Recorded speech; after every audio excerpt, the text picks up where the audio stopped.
স্বাস্থ্য প্রতিমন্ত্রী আপনার সঙ্গে কথা বলবেন। আর আপনার সঙ্গে এখানে ডাক্তার সাহেব একজন থাকার কথা না? কোথা থেকে আসতেছে? উনি হয়তো পাশের রুমে ওয়াশরুমে আছেন, উনি আসতেছেন, উনি রাউন্ড দিয়ে এখনই বের হয়েছেন। হঠাৎ এক উপজেলা স্বাস্থ্য কমপ্লেক্সে ডাক্তার খুঁজতে দেখা গেল স্বাস্থ্য প্রতিমন্ত্রী ডক্টর এম এ মুহিতকে। তবে সশরীরে উপস্থিত থেকে নয়, দেখা গেল ভিডিও কলের মাধ্যমে।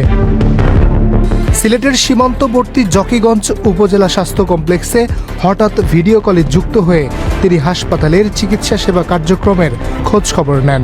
সেখানে উপস্থিত 4 জন চিকিৎসকের মধ্যে একজনকে খুঁজে না পেয়ে তার বিষয়ে খোঁজ নেওয়ার নির্দেশ দেন তিনি। আজকে এই মুহূর্তে কয়জনের থাকার কথা? স্যার আজকে আমরা 3 জন আছি হসপিটালে।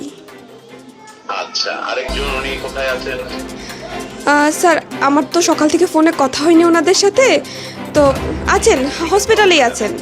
23 মার্চ সোমবার দুপুর 12টার দিকে সিরাজগঞ্জ থেকে তাৎক্ষণিক এক ভিডিও কলের মাধ্যমে হাসপাতালের জরুরি বিভাগ থেকে শুরু করে ইনডোরের বিভিন্ন ওয়ার্ড পর্যন্ত চিকিৎসা কার্যক্রম ঘুরে দেখেন স্বাস্থ্য প্রতিমন্ত্রী। কোথাও চিকিৎসা সেবা ব্যাহত হচ্ছে কিনা, রোগী ঠিকমতো সেবা পাচ্ছেন কিনা, এসব বিষয়ে সরাসরি খোঁজ নেন তিনি। আজকে কতগুলো রোগী আপনাদের এখানে আছে ভর্তি? আজকে রুগী 65 আচ্ছা। জন। আপনাকে অনেক ধন্যবাদ। আমাদের ইনডোরে যারা আছেন রোগীরা, ওনারা ঠিক মতো ঈদের সময় খাওয়াটাও পাচ্ছেন? জি, আমাদের এখানে ঈদের দিন স্পেশাল খাবার দেয়া হয়েছিল। আচ্ছা, আর আজকে এমনি রেগুলার খাবার টাবার জি পাচ্ছেন আজকে ঠিকমতো? আজকে রেগুলার খাবার সকালেরটা দেয়া হয়ে গেছে, দুপুরেরটা এখনো দেয়া হয়নি, দেয়া হবে। ঈদের ছুটিতে পরিবার ছেড়ে দায়িত্ব পালন করায় কর্তব্যরত চিকিৎসক, নার্স ও সংশ্লিষ্টদের প্রতি শুভেচ্ছা ও কৃতজ্ঞতা জানান তিনি। আচ্ছা, তো আপনারা 3 জন যারা আছেন আমার পক্ষ থেকে সবাইকে ধন্যবাদ জানাবেন।